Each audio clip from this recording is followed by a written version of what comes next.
తుల్యశీలా వయోవృత్తాం, వాళ్ళిద్దరూ కూడా ఆనాటి నుంచి ఈనాటి వరకు ఆర్తత్రాణపరాయణులే.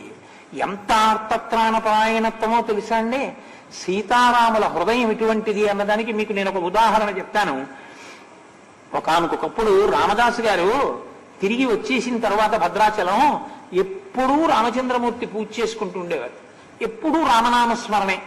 అస్తమానం ఆయన ఏమనేవారంటే భార్యని పిలిచి నేను వెళ్ళిపోతున్నాను వైకుంఠానికి, విమానం వచ్చింది అనేవారు. ఆవిడ అనుకునేది ఇలాగే అంటుంటారు, పాపం పెద్దవారు అయిపోయారు కదా, ఇంకా రామభక్తిలో అలా అంటున్నారు అనుకునేది ఆవిడ. భద్రాచలంలో అందరూ చూశారండి. భద్రాచలంలో యథార్థంగా జరిగిన సంఘటన. నిజంగా వైకుంఠం నుంచి విమానం వచ్చింది.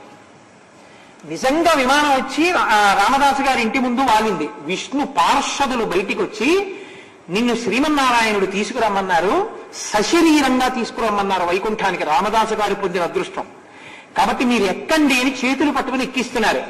ఆయన భార్యని పిలిచి యావో విమానం వచ్చింది, వైకుంఠానికి వెళ్ళిపోతున్నాను, రా వెళ్ళిపోదాం అన్నారు. అంటే ఆవిడండి ఎప్పుడు ఇలాగే అంటారని, నేను అన్నం వండుతున్నాను మీరు వెళ్ళండి అండి. ఎవరి కర్మ వారిది అన్నారు. ఆయన ఎక్కారు విమానం. అందరూ రామదాసు గారికి జై, రామచంద్రమూర్తికి జై అని అరుస్తున్నారు. ఆవిడకి అనుమానం వచ్చింది, ఏమిటి ఇన్ని అరుపులు వినపడుతున్నాయని బయటికి వచ్చారు. విమానంలో వెళ్ళిపోతూ రామనామ భజన చేస్తూ కనపడ్డారు రామదాసు గారు. ఆవిడ మీరు యథార్థమైన రామదాసు గారి చరిత్ర చదివితే, యథార్థ చరిత్ర అంటే రకరకాలుగా ఏవో చూపిస్తారు, ఏవో వినపడుతుంటాయి, అవన్నీ కాదు నేను చెప్పేది.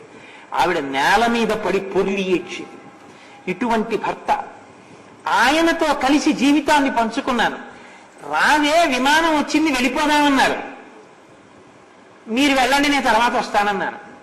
మీ కర్మ అని ఆయన వెళ్ళిపోయారు, నేను ఉండిపోయాను అని ఏడిస్తే, నేను ఇక బతకను, రామచంద్రమూర్తి పాదాల దగ్గర తల కొట్టేసుకుని శరీరం వదిలేస్తాను, నా భర్తని తీసుకెళ్లి నన్ను వదిలేశాడని ఆవిడ వెళ్లి రామచంద్రమూర్తి పాద పీఠమునందు తల కొట్టుకుంటుంటే, మీరు యథార్థంగా చెప్తున్నాను నేను, అశరీరవాణిగా రాముడు మాట్లాడాడు.